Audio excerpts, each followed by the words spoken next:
IELTSSpeakingblog.com. Mock IELTS Speaking Test 1. This recording is copyright EnglishRyan.com. No part of this recording is endorsed by or has affiliation with the University of Cambridge ESOL examinations, the British Council, or IDP Education. My name is Elizabeth, and I will be acting as Ryan's examiner. In this recording, Ryan will demonstrate how to engage the examination at a Band 9 level. You will hear the recorded examination 2 times. The first time, you are only expected to listen. The second time, pauses will be placed after each of Ryan's responses. You are expected to repeat Ryan's responses to better hone your speaking ability. Now, we shall begin. Remember, this first time, you are only expected to listen. Could you tell me your full name, please? Good afternoon. I'm Ryan Higgins. What should I call you? Please call me Ryan. Thank you. What country are you from? I'm from Canada. Please give me your identification. Here you are. Now, in this first part, I'd like to ask you some questions about yourself. Let's talk about the city you come from. What kind of place is it? Well, I come from a small farming community called Smithson. It's a charming town with friendly people and a main street with little shops. The homes are fairly old and antique looking, and I think this adds to Smithson's charm. Because its population is only about 2,000 people, Smithson is known for being fairly quiet. Many young people choose to build their careers outside of Smithson, so the demographics of the town are aging.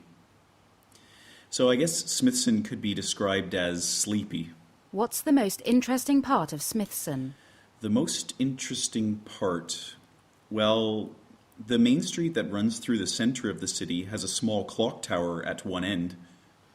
This clock tower was once a railway station, but the station has been out of use for several decades. Now the clock tower is used as the post office. But aside from this, the only other really interesting thing would be the scenery. Smithson has several farms, and the farming fields are beautiful during the warmer months of the year. What kind of jobs do people in the town do? As I mentioned, farming is pretty central to the community. The farms are predominantly maize farms, so people work in this area. But people also work in the little businesses along Main Street and in the post office and in the police office. Would you say it's a good place to live? That's an interesting question. I would say it is a good place to live for certain types of people. If you like quiet lifestyle, then you would love Smithson. I can see why the aged enjoy it. For me personally, I find the town a little slow. I completely understand why so many young people choose to move closer to a bigger city. Okay, let's move on to talk about work. Tell me about the kind of work you do. I manage quality assurance for a technology company, PAL Computing. Our company produces voice recognition technology to clients that build products requiring voice recognition. My job involves a lot of task management, so this means I spend most of my day in meetings to ensure our products are moving along as planned. What do you enjoy about your work? I've always liked working with people, so the social side of meeting coworkers every day to discuss problems appeals to me. I'm also enthusiastic about our products at PAL. I think the technologies we build are exciting. What things do you find challenging at work? Let me see. Well, every month I have to present a progress report to our board. That can sometimes be challenging, especially if we've had a slow production month. On rare occasions, I have to cut people from the team that underperform. This can be challenging, of course. Nobody likes to do this, I don't think. I suppose those would be the main challenges of my position. Let's talk about workplace relationships. For the sake of your work, how important is it for you to have a good rapport with your team members? I think it's important for my team members to feel I am an approachable person. If they have a problem and they don't tell me about the problem, it could affect the entire team. So I try to be a warm and approachable person so everyone at PAL Quality Assurance feels they could comfortably talk with me. What methods do you use? I'm sorry, what do you mean by methods? I mean, what methods do you use to show your team members you are an approachable person? I try to be friendly with everyone. My team is only about 15 people, so it is easy for me to greet each person in the morning and ask them how they've been. I share information with them about my family, so I feel this personal touch makes people feel they know me and can trust me and come to me with any issues they have. Thank you. Now I'd like to ask you to speak for 1 to 2 minutes on a topic. Normally, you would have 1 minute to plan your answer, but for the sake of this recording, we are going to skip this step. Your cue card reads, "Describe a trip you made by public transport. Where did you go? Why did you choose public transport? How did you feel about the trip?" I would like you to also share some details about the trip. Remember, you have 1 to 2 minutes to deliver this monologue. I'll tell you when the time is up. Start speaking now, please. Recently, I took a coach from Toronto to Montreal to visit my brother. It is a journey that normally takes about 5 hours, but this bus company stops halfway for a 30-minute break. I chose to travel by public transportation because I don't like driving long distances. When I travel via bus, I can read or work on my computer or sleep.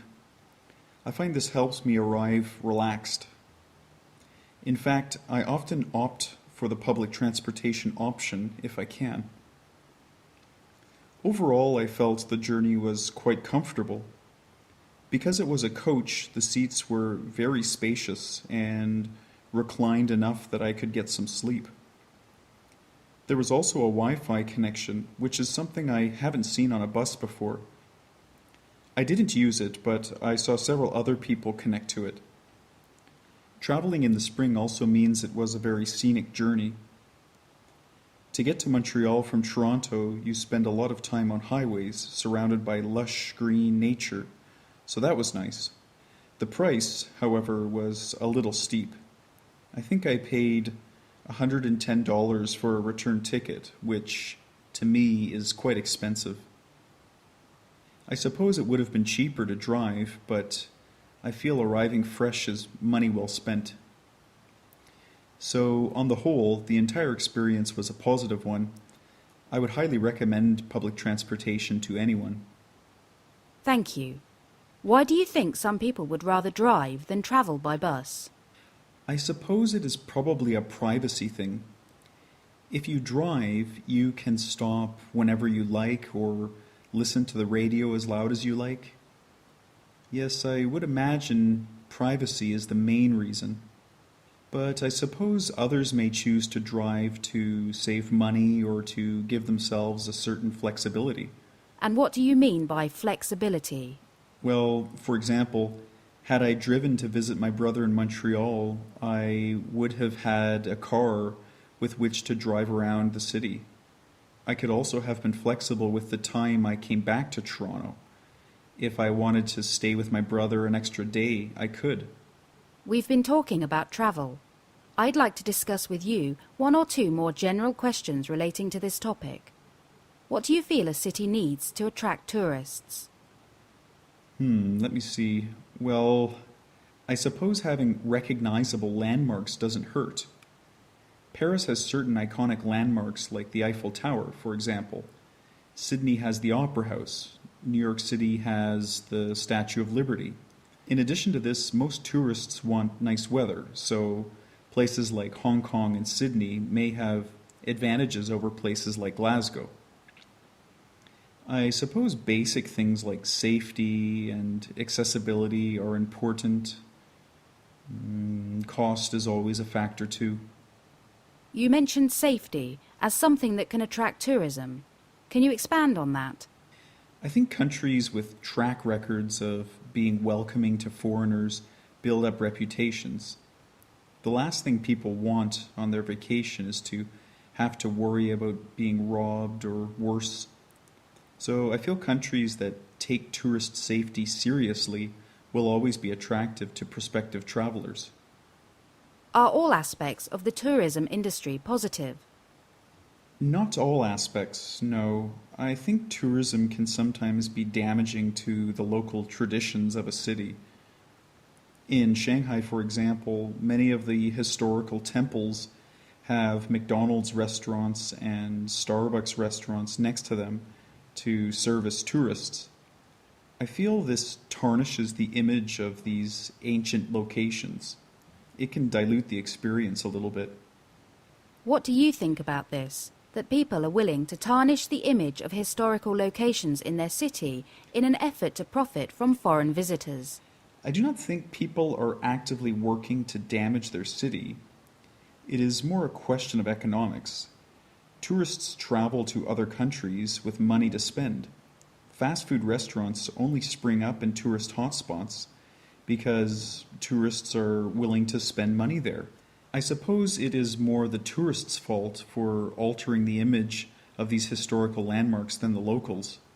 Can you tell me about something you purchased while travelling that holds special meaning to you?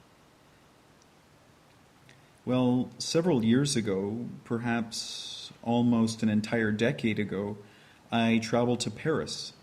My grandmother is French-Canadian, so she was especially excited for me to go to France. My grandmother also collects little bells, which she displays on a shelf in her family room. Anyway, while at the foot of the Eiffel Tower, I came across a man selling brushed steel items with images of the Eiffel Tower on them. Among his goods, I found a little bell. I gave this bell to my grandmother, and I know it came to mean something special to both of us. Why do you think people buy souvenirs? Most people likely buy souvenirs because they help you to recall a place or an experience. For example, when I see that bell, I remember spending the day walking around Paris. I think souvenirs also help a person show their friends and family that they care about them and think about them.